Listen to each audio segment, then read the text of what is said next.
So why we need GST? Any idea? Anything coming to your mind? Why we need GST? Are we not happy today? There are 4 important objectives of GST. The first one is we are having multiplicity of taxes.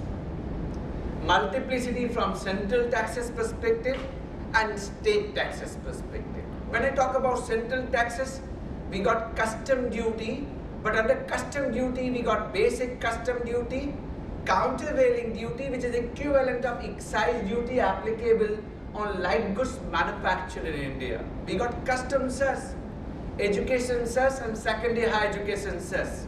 This is subsumed for excise duty purpose last year, 1st March 2015. Subsumed for service tax purpose 1st June 2015, but still continuing for custom duty purpose. Then we got SAT in lieu of sale tax. We got excise duty, we got service tax, and we got number of surcharge and cess levied by central government. Swachh Bharat cess, Krishi Kalyan cess, infrastructure cess, clean energy cess, research and development cess. Just imagine what happened if these surcharge and cess not subsumed in GST. Just imagine a situation. First one. From state taxes perspective, we got value added tax applicable on intra-state sale purchase of goods.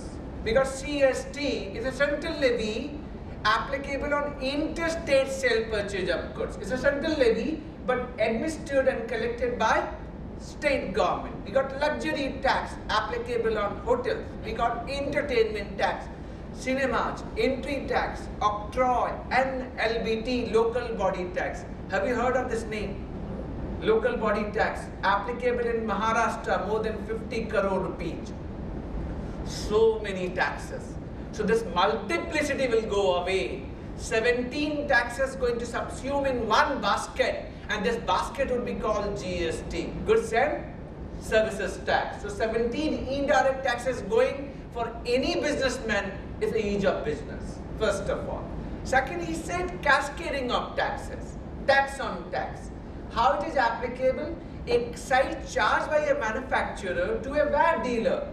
No credit in the hands of VAT dealer unless you are a manufacturer, first stage dealer or second stage dealer. So excise charged by a manufacturer to a VAT dealer, cost. VAT dealer charging VAT to a service provider, cost in the hands of service provider. Service provider charging service tax to a VAT dealer, cost. CST, entry tax, cost. On top of it, Swachh Bharat cess. No credit in the hands of service provider, nor in the hands of manufacturer. Now, Krishi Kalyan says credit available to a service provider, but not to a manufacturer. These are cascading, tax on tax. Our pricing gets incompetitive because credit is not available. I'm clear to this cascading of taxes. Now, coming to the third component, double taxes. Today we are struggling with double taxes, whether a particular transaction is goods or services. Excise versus service tax. Do you know any transaction? Though excise and service tax is a central levy, but do you have any idea that department disputes on any transaction? Any idea? You will taxes in the IT company. Software. Yes. Excise versus service tax. Any other transaction? Design and drawing.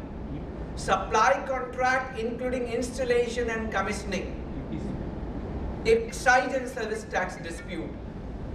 Transaction pertaining to service tax versus VAT. Any idea? AC restaurant. On 10,000 rupees invoice, complete VAT charge, and then on 10,000, 40% service tax is being charged. Double taxes. And what are other items? Construction, IPR, IT software. We got right to use of movable goods, works contract, double taxes applicable. It will go away. GST going to provide clarity whether a particular transaction is a supply of goods or supply of services. So once it is being decided, then only it is chargeable either as a goods or either as a. But today both are chargeable because central provision does not recognize state provision does not recognize central provision. That is happening and it will go away. So this is the third advantage. Fourth and important one. Taxable event. Excise is applicable on manufacturing of goods. The term manufacture is given under section 2 subsection F Central Excise Act 1944. This term manufacture is not settled as yet. Even today, dispute persists what is manufacturing. Whether the activity undertaken, process undertaken is a manufacture or not. We got dispute of classification, valuation, and we are having divergent practice across India. It looks like we are in 29 countries within the Union Territory of India. Just imagine you are having 29 offices in 29 states. Just think you are having a Gurgaon office, Delhi office, and Noida office. Tell me whether Delhi VAT provision applicable in Haryana? Haryana VAT provision applicable in UP? No way. Divergent practice, different threshold amount. 5 lakh to 20 lakh rupees. Different registration form, different return forms, content, different due date, different adjudication process, different appellate process. Looks like we are in 29 countries. Delhi provision not applicable just 5 kilometers away in Gurgaon. Gurgaon provision not applicable in Noida, and looks like we can't do interstate business. Am I clear about it? So think these 4 advantage, major advantage we will have in GST. Multiplicity will go away, cascading will go away to certain extent. There is a rider that completely it is not going out, but to certain extent cascading will go away. Double taxation, of course it will go away when matter to be treated as either supply of goods or supply of services. And then we'll have uniformity for taxable event. Classification, valuation, and all forms and procedure.